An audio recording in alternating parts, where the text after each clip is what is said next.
महाभारत का युद्ध प्रारंभ होने से पहले युद्ध भूमि को तैयार किया जा रहा था। कुरुक्षेत्र की भूमि को समतल बनाया जा रहा था, पेड़ों को हटाया जा रहा था। उस युद्ध भूमि का मुआयना करने के लिए एक दिन पहले भगवान श्री कृष्ण और उनके मित्र धनुर्धर अर्जुन पहुंचे थे, जो मुआयना कर रहे थे, देख रहे थे तैयारियां किस तरह से चल रही। उसी समय एक उड़ती उड़ती चिड़िया आई, भगवान से कहने लगी, आपने तो मेरी दुनिया उजाड़ दी है।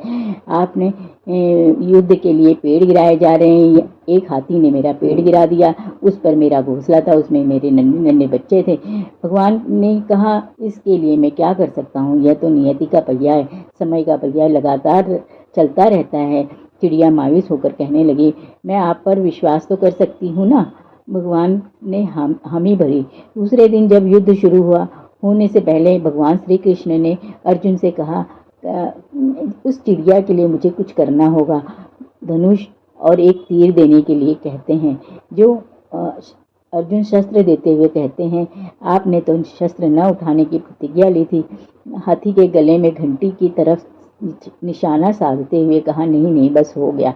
जैसे ही हाथी की घंटी को तीर लगा, घंटी जमीन पर आ गिरी।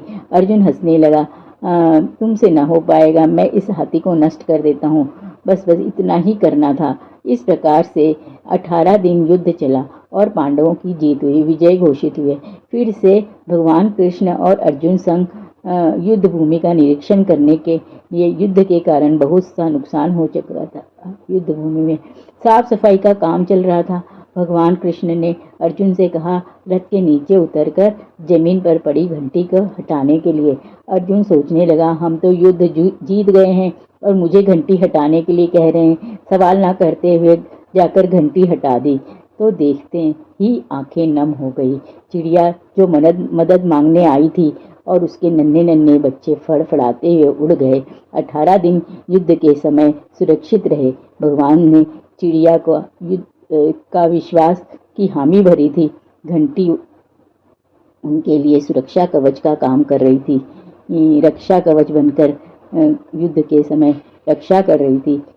इसलिए जब भी चारों तरफ अंधेरा दिखाई दे तो भगवान को जीवन की डोर सौंप दे।